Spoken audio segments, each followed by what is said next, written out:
Halo semuanya, hari ini kita bakal membedah sebuah ulasan praktek mengajar yang menurut saya benar-benar relevan dan pastinya menginspirasi. Coba deh kita bayangkan sebuah skenario di sekolah menengah pertama, ya katakanlah di daerah pinggiran kota. Bayangkan bel pagi berbunyi, dan murid-murid mulai masuk ke dalam ruang kelas dengan segala kehebohannya. Skenario sederhana ini adalah sebuah realitas yang pasti terasa sangat familiar buat banyak dari kita kan? Setiap murid itu unik. Kedengarannya klise ya, tapi coba dipikirkan lagi.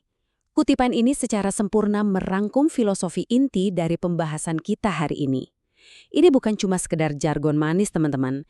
Ini adalah kebenaran mutlak bahwa setiap siswa yang masuk ke kelas kita itu membawa dinamika, latar belakang, dan cara pandang yang 100% berbeda. Oke, kita langsung masuk ke bagian pertama, dinamika unik kelas 8A. Bayangkan kita lagi mengintip kelas studi kasus kita, kelasnya Pak Hardi. Begitu masuk, kita langsung dihadapkan pada dinamika yang luar biasa beragam. Coba kita amati 4 murid utama ini. Pertama ada Dita. Dia ini jauh lebih suka menggambar di bukunya daripada mencatat teori panjang lebar. Terus ada Bima, murid yang energinya nggak habis-habis. Saking aktifnya, dia sering banget menyela penjelasan guru. Beda lagi sama Rani, hasil kerjanya selalu super rapi, tapi dia pendiam banget dan nyaris nggak pernah bertanya. Terakhir ada Yudi. Dia sering kelihatan bingung dan butuh penjelasan yang diulang berkali-kali supaya bisa paham. Nah, dari keempat anak ini saja sudah terbuktikan kenapa pendekatan satu ukuran untuk semua itu praktis mustahil diterapkan. Dari sinilah muncul sebuah masalah yang membawa kita ke bagian 2, kebuntuan metode ceramah tradisional. Jadi, letak konfliknya ada di sini. Pak Hardi menyadari kalau metode pengajaran standar yang dia pakai ternyata gagal total untuk memfasilitasi keragaman tadi. Metode ceramah yang cuma berpusat pada guru ini malah bikin fokus anak-anak buyar dan bikin diskusi jadi nggak seimbang. Padahal kebutuhan real mereka itu sangat bervariasi. Ada yang butuh bergerak, butuh visual, dan butuh kecepatan belajar yang disesuaikan secara individual. Ibaratnya, metode yang kaku ini nabrak langsung sama kebutuhan spesifik murid, dan akhirnya proses belajar jadi macet total. Lalu gimana cara atasinnya? Mari kita bahas di bagian 3, solusi praktik pembelajaran diferensiasi.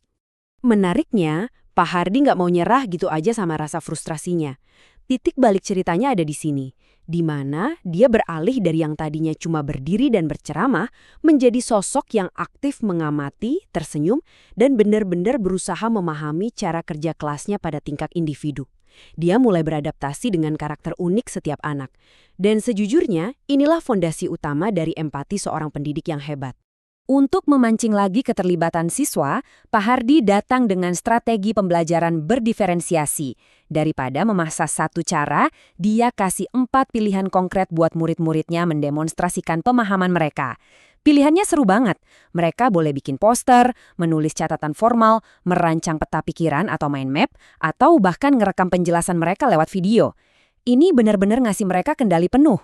Sekarang mari kita lihat seperti apa hasil nyatanya di bagian 4, transformasi belajar setiap murid. Otonomi yang dikasih tadi benar-benar mengubah suasana kelas. Karakteristik awal anak-anak yang tadinya dianggap sebagai tantangan justru berhasil disalurkan jadi karya yang luar biasa. Dita yang hobi menggambar, sekarang antusias banget bikin poster materi. Bima yang nggak bisa diam, akhirnya sukses menyalurkan energinya ke proyek video yang terarah. Rani yang perfeksionis, menyelesaikan tugas menulisnya dengan sangat percaya diri. Dan Yudi, nah, dia sekarang bisa tersenyum lega karena dibimbing perlahan sesuai dengan kecepatan belajarnya sendiri.